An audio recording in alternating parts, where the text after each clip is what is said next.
Assalamualaikum warahmatullahi wabarakatuh. Kembali lagi kita di tempat ini ya teman-teman, dimanapun kalian berada. Semoga kalian dalam keadaan sehat-sehat terus dalam lindungan Allah Subhanahu wa Ta'ala. Kami ada di kompleks pemakaman salah satu wali Songo, yaitu Sunan Ampel yang ada di Surabaya. Kelihatan rame banget ya teman-teman, di sini banyak pengunjung dari manapun juga di seluruh Indonesia, bahkan ada dari luar negeri yang datang berkunjung atau berziarah ke makam Sunan Ampel. Sunan Ampel dijuluki sebagai bapak para wali, sebab para anak dan menantunya mengikuti jejak dakwahnya. Di antaranya adalah Sunan Bonang, Sunan Derajat, dan Sunan Giri. Ia melakukan dakwah dengan cara damai dan menghindari jalan kekerasan. Salah satu metode dakwah yang dilakukan oleh Sunan Ampel dan dikenal hingga saat ini adalah falsafah Muhammad Limo. Tidak melakukan 5 hal tercela, yaitu moh main tidak mau berjudi, moh ngombe tidak mau mabuk, moh maling tidak mau mencuri, moh madat tidak mau menghisap candu, dan moh madon tidak mau berzina. Itu dalam berbahasa Jawa, dan itu ada 5 prinsip Sunan Ampel ya teman-teman. Tak heran bila makamnya selalu ramai dikunjungi orang dari dalam dan luar kota, luar pulau, bahkan sampai ke luar negeri. Rela datang jauh-jauh untuk mengalap berkah dari Sunan Ampel. Kalau pada malam-malam biasanya ramai juga, tapi nggak seramai malam Jumat dan malam Jumat Legi. Kalau 2 malam itu pasti sangat padat suasananya ya teman-teman. Raden Rahmat atau Sunan Ampel lah yang mendirikan pesantren Ampel Denta di Surabaya. Beliau membangun pesantren dan masjid. Sejak itu Sunan Ampel berdakwah di daerah Surabaya dan membangun wilayah sebagai pusat penyebaran agama Islam di tanah Jawa. Semula pesantren Ampel Denta hanya sebuah pondok kecil untuk menampung para santrinya yang datang dari berbagai daerah. Pondok pesantren ini berkembang menjadi pusat pembelajaran dan pendidikan agama Islam. Setelah belajar di pesantren, murid-murid Sunan Ampel nantinya ditugaskan untuk menyebarkan Islam ke berbagai daerah di Indonesia. Beberapa tokoh yang pernah belajar agama Islam di pesantren Ampel Denta ini diantaranya adalah Sunan Giri, Raden Patah, Raden Kusen, Sunan Bonang, dan Sunan Derajat. Pesantren yang dibangun oleh Sunan Ampel juga menjadi tempat belajar para calon ulama yang berasal dari luar Pulau Jawa. Dari situlah peran Sunan Ampel bagi perkembangan Islam di Surabaya juga meluas ke wilayah Indonesia Timur seperti Sulawesi, Maluku, Ternate, dan Tidore. Dalam sejarah dakwahnya, Sunan Ampel tidak pernah memaksakan seseorang untuk memeluk Islam.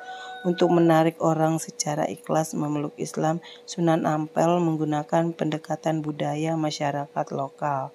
Saat itu mayoritas masyarakat Jawa masih memeluk agama Hindu dan Buddha, dan metode dakwah dengan pendekatan budaya dipandang tepat untuk membuat mereka tertarik mengenal Islam.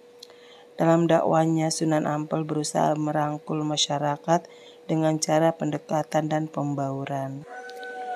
Nama asli Sunan Ampel adalah Raden Muhammad Ali Rahmatullah atau Raden Rahmat.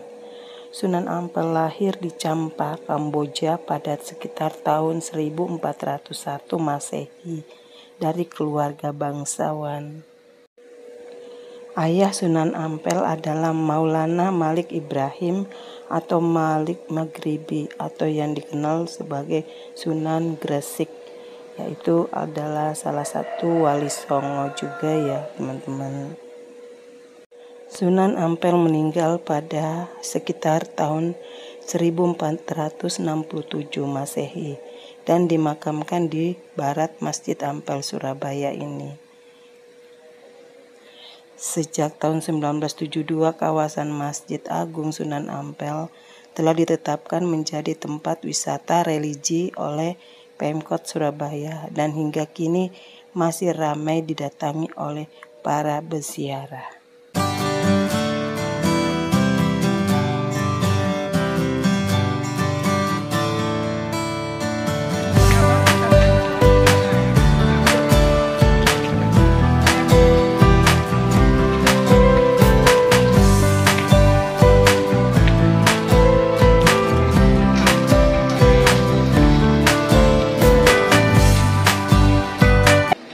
Di kompleks makam Sunan Ampel ini terdapat juga beberapa makam yang ada di sekitar sini, yaitu terutama makam Mbah Soleh dan yang lain-lainnya. Di sini pula terdapat orang berdagang atau berjualan pernak-pernik yang ada hubungannya dengan pernak-pernik Sunan Ampel. Dan di sini juga seperti pasar ya teman-teman, banyak dijual tasbih, topi, Al-Quran, dan banyak lagi yang lainnya. Seperti makanan juga ada seperti kurma, kacang-kacangan, dan lain sebagainya. Di sini sangat ramai banget ya, tidak pernah sepi dengan orang berjualan dan pembelinya ya guys. Demikianlah sedikit tentang Sunan Ampel dan kompleks di sekitarnya. Semoga kalian senang dengan tayangan ini ya teman-teman.